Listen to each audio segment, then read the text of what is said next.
Welcome to Research Recap, our brand new series. Yeah. We're going to be taking deep dives into the latest medical and physiology research. Love it. I'm excited to have you here for our very first episode. I know. It's so great to be here. So today we're diving into a really interesting study that was published in the European Heart Journal. Okay. The paper is called Carbon Dioxide Therapy for Neurogenic Orthostatic Hypotension. Kitschy.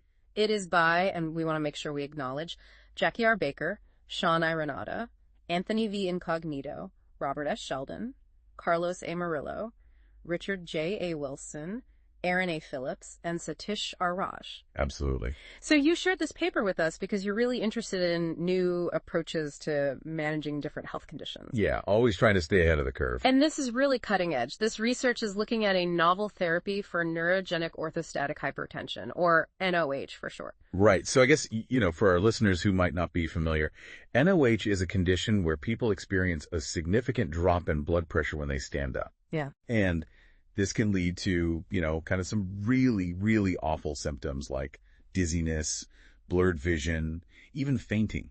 Yeah, it can be super debilitating. Really? And it's actually a sign that the autonomic nervous system isn't working as it should. Right. So the autonomic nervous system is that part of your nervous system that controls all the things you don't have to think about, like your breathing, your heart rate, and in this case, your blood pressure. Exactly. And it's so essential for just, daily life and functioning. Absolutely. But the thing is, current treatments for NOH, they have their limitations.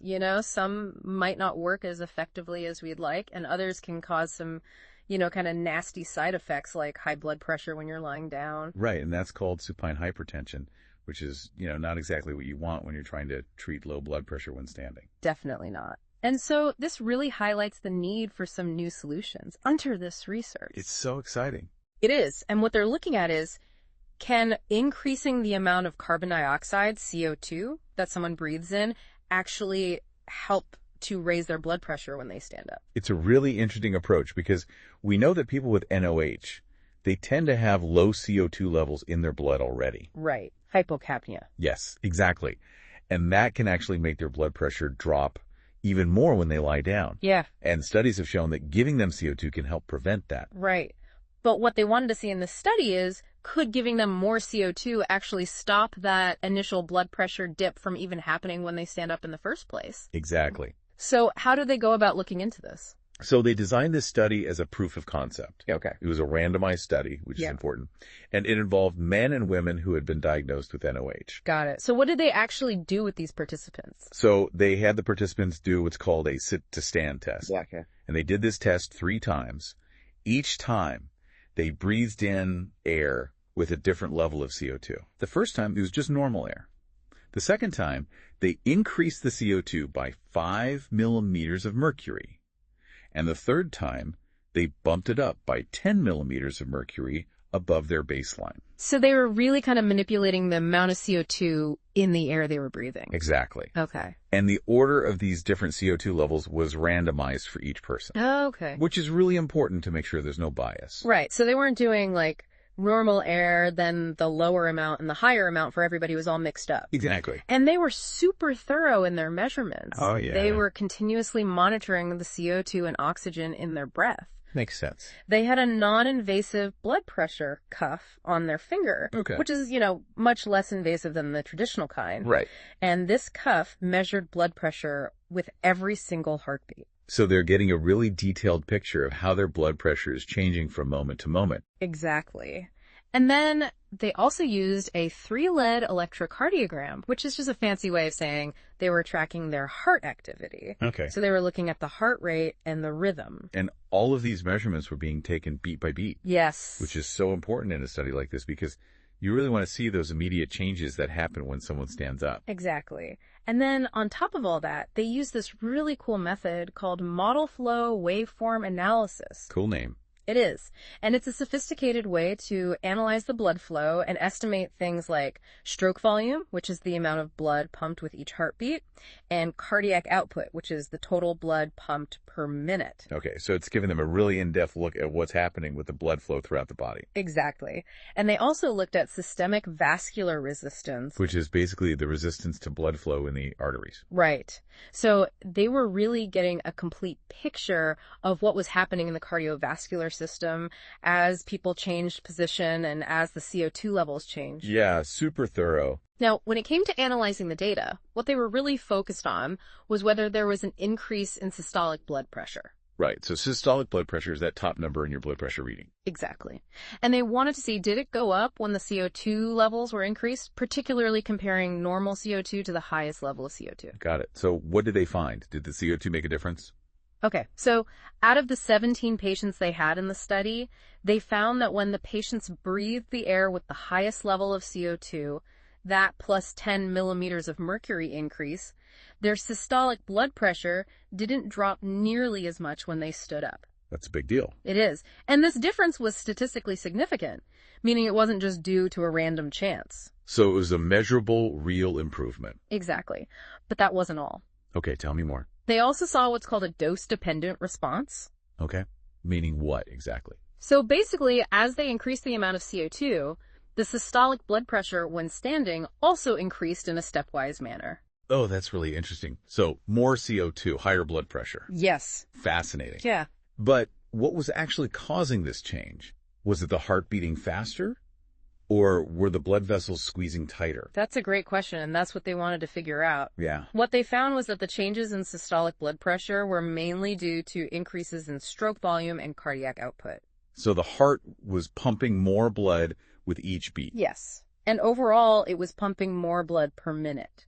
Got it. So it was more of a volume thing rather than a squeezing thing. Yes. Interestingly, they didn't see any big changes in heart rate or systemic vascular resistance across the different CO2 levels. So the CO2 wasn't making the heart beat faster, and it wasn't making the blood vessels constrict more. Exactly. So the CO2 seemed to be helping the heart pump more efficiently. Okay, I'm following.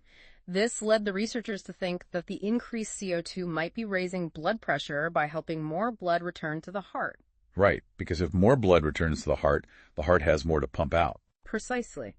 And this would make sense because when you stand up, gravity pulls blood down to your legs. Right. And so if you can help that blood get back up to the heart more effectively, then you can help to maintain blood pressure. Yeah, that makes sense. So besides the blood pressure itself, were there any other interesting findings? Absolutely. They looked at how many patients met the criteria for orthostatic hypotension under the different CO2 conditions. Okay. With normal CO2, about 71% of the patients met the criteria for OH. Wow, that's a lot. It is. But when they breathed the highest level of CO2, that number dropped significantly to only 25%. So more than half of the patients who had orthostatic hypotension with normal air didn't have it when they were breathing the higher level of CO2. Exactly, and that's a huge improvement. It is. And, for someone who's experiencing those really debilitating symptoms, like the dizziness and the lightheadedness, this kind of improvement could be life-changing. Absolutely. Even if it's just in the short term, for now. But it gives them a chance to be able to stand up and move around without feeling like they're going to pass out. Exactly.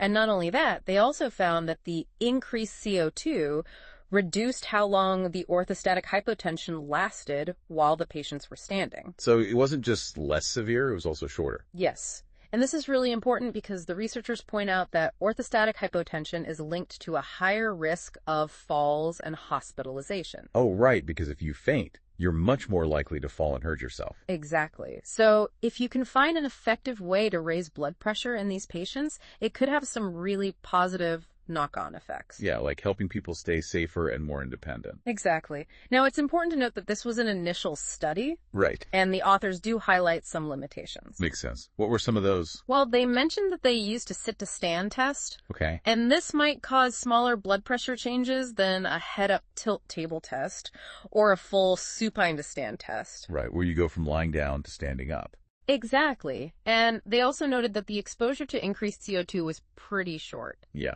So we don't know what the long-term effects of this kind of intervention might be. Exactly, and that's something that would definitely need to be studied further. For sure. Also, the study only included 17 participants, which is a relatively small number. Right. So it's hard to say for sure how well these findings would generalize to a larger population. Exactly. And they also acknowledge that they don't yet fully understand exactly how the CO2 is having these effects on blood pressure. So more research needed there. Yes.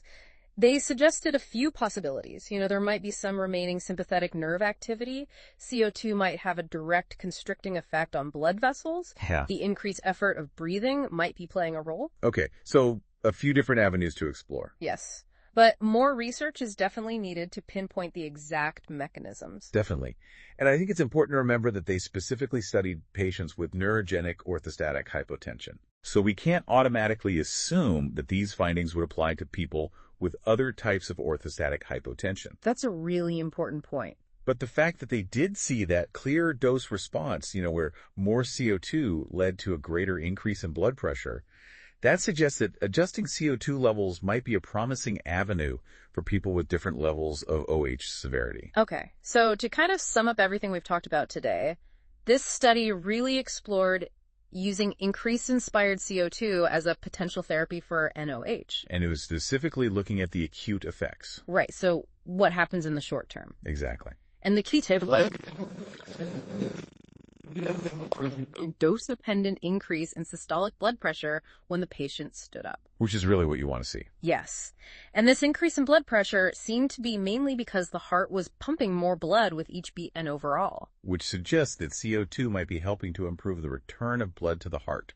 Exactly. And importantly, they found that the increased CO2 reduced the number of patients who met the criteria for orthostatic hypotension, and it decreased how long those OH symptoms lasted. Really promising finding. They are. But, it's important to keep in mind the limitations. Right, like the small sample size and the need for more research on the long-term effects. Exactly. But I think it's safe to say that these initial findings are very encouraging. They are.